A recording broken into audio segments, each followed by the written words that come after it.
Hello बच्चों, आज हम पढ़ेंगे 9th क्लास की साइंस की 34th वर्कशीट, जिसका टॉपिक है वेग समय संबंध या गति का पहला समीकरण।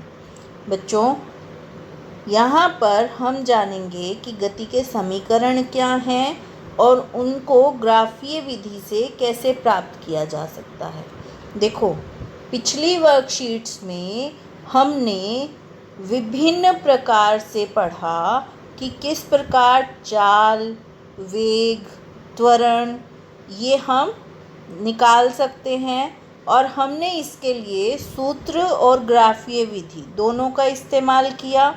ठीक है, और हमने ये भी जाना कि इन सभी के बीच में संबंध है, यानी कि वेग, समय अंतराल या त्वरण, ये सारी चीज़ें आपस में जुड़ी हुई हैं, और इन्हीं के संबंधों के ऊपर 3 समीकरण बनते हैं।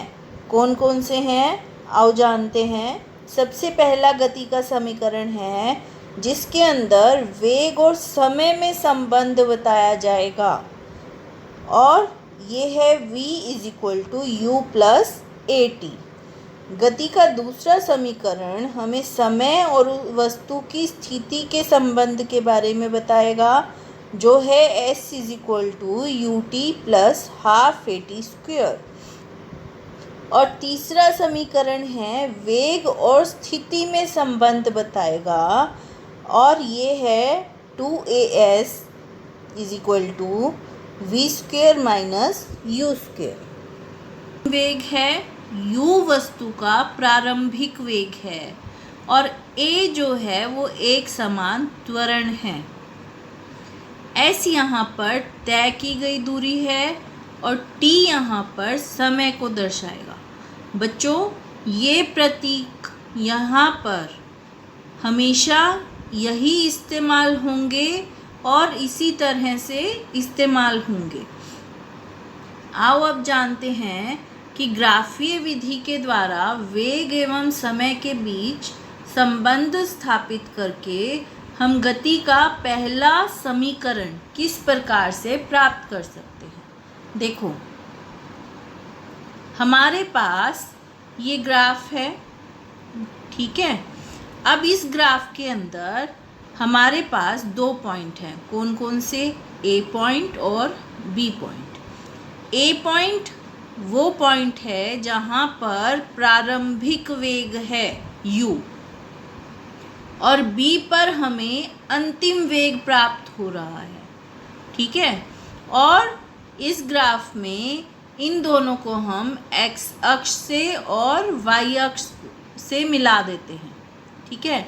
तो हमें प्राप्त होता है OA। OA हमारे पास क्या आया? OA हमारे पास प्रारंभिक वेग आया, और BC हमारे पास अंतिम वेग आया, ठीक है। और इसी तरह से OC हमारे पास क्या आया?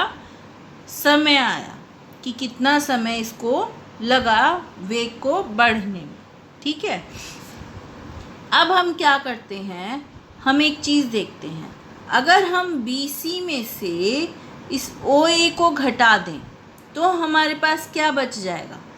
वेग में जितना बदलाव हुआ BD वो हमारे पास बच जाएगा, और समय अंतराल हमारे पास है, तो हम क्या निकाल पाएंगे? हम त्वरण को आसानी से निकाल पाएंगे।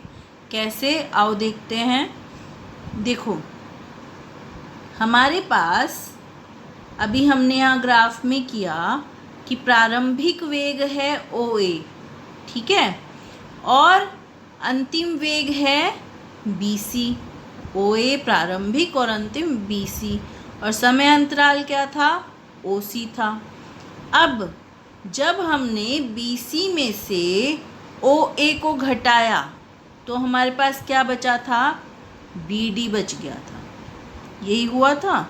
अब एक और चीज़ कर सकते हैं, हम BC को देख सकते हैं कि हम BC को कैसे लिख रहे हैं। तो BC में अगर हम यहाँ पर देखें तो हमारे पास 2 पॉइंट है BD और DC, 2 चीज़ें हैं ना। तो हम क्या कर सकते हैं, DC की जगह OA लिख सकते हैं क्योंकि दोनों बराबर हैं। तो हम क्या करेंगे, BC is equal to BD plus OA लिख दिया हमने। अब देखो BC यानी कि अंतिम वेग था, तो हमने उसको किस चीज़ से लिखा, V से लिखा। और BD क्या है, बदलाव है। और U क्या है, U हमारे पास प्रारंभिक वेग है। तो हमारे पास क्या आ गया, BD की वैल्यूज़ हमारे पास यहाँ पर आ गई V माइनस U, यही आ गया ना, क्या आ गया, V माइनस U। ठीक है, अब त्वरण देखते हैं, वेग में परिवर्तन बटे में लिया गया समय, और वेग में परिवर्तन कितना था, BD था, और लिया गया समय कितना था, ये AD था। ठीक है, अब इसको आगे अगर देखें तो क्या होगा, वैल्यूज़ लगाते हैं, देखो क्या होगा, यहाँ पर एक्सीलरेशन क्या है, A है। ठीक है, तो A is equal to BD और AD क्या है, टाइम है। तो यहाँ पर T रख दिया वैल्यू, और BD की वैल्यू क्या आ गई, A इंटू T को A के पास ले गए तो BD is equal to AT बन गया। अब BD की वैल्यू हमने ऊपर निकाली थी और वो हमारे पास क्या आई थी, ये V माइनस U आई थी, ये वाली वैल्यू। ठीक है, तो BD की जगह हमने रख दिया V माइनस U, और ये किसके बराबर हो गया, AT के बराबर हो गया। अब U को हम इधर ले गए तो ये हमारे पास गति का पहला समीकरण बन गया, V is equal to U plus AT। ठीक है, अब अगर हमारे पास अंतिम वेग, प्रारंभिक वेग, त्वरण और समय, इसमें से कोई भी 3 चीज़ें हैं तो हम 4th वन को आराम से निकाल सकते हैं। ठीक है, आओ अब एक उदाहरण देखते हैं कैसे। किसी चलती बस पर ब्रेक लगाने पर गति के विपरीत दिशा में 6 मीटर पर सेकंड स्क्वायर का त्वरण उत्पन्न होता है। अब देखो एक चीज़ देखो, गति के विपरीत दिशा में यानी कि उसको रोका जा रहा है, तो त्वरण कैसा है, मंदन गति आएगी, माइनस 6 मीटर पर सेकंड स्क्वायर, ये है मंदन त्वरण है। अब किसी बस पर, उसी बस पर अगर हमने ब्रेक लगाए तो उसको समय लगा 2 सेकंड। अब हमें उसका प्रारंभिक वेग निकालना है। बस रुक रही है यानी कि अंतिम वेग क्या हुआ, 0 हो गया। ठीक है, और A हमारे पास है -6 मीटर पर सेकंड स्क्वायर, और समय हमारे पास दिया हुआ है 2 सेकंड। तो हम इस समीकरण का इस्तेमाल करके किसकी वैल्यू निकाल सकते हैं, प्रारंभिक वेग की वैल्यू हम निकाल सकते हैं। देखो V 0 है हमारे पास, U हमें निकालना है, A की वैल्यू -6 मीटर पर सेकंड स्क्वायर है और T 2 सेकंड है। तो इसको जब गुणा करेंगे तो हमारे पास क्या आ जाएगा, प्रारंभिक वेग हमारे पास 12 मीटर प्रति सेकंड आ जाएगा। आओ अब कुछ प्रश्न देखते हैं। सबसे पहला प्रश्न है, गति के 3 समीकरण लिखिए। तो सबसे पहले आज हमने क्या पढ़ा था, गति के 3 समीकरण पढ़े थे। पहला समीकरण था V is equal to U plus AT, दूसरा समीकरण S is equal to UT plus half AT square, और तीसरा समीकरण 2AS is equal to V square minus U square. अगला प्रश्न देखते हैं, गति के पहले समीकरण को वेग समय ग्राफ की मदद से व्युत्पन्न कीजिए। तो यहाँ पर अभी हमने इस ग्राफ की मदद से यहाँ पर क्या निकाला, गति का पहला समीकरण निकाल कर देखा था, तो ये भी हम अब कर सकते हैं।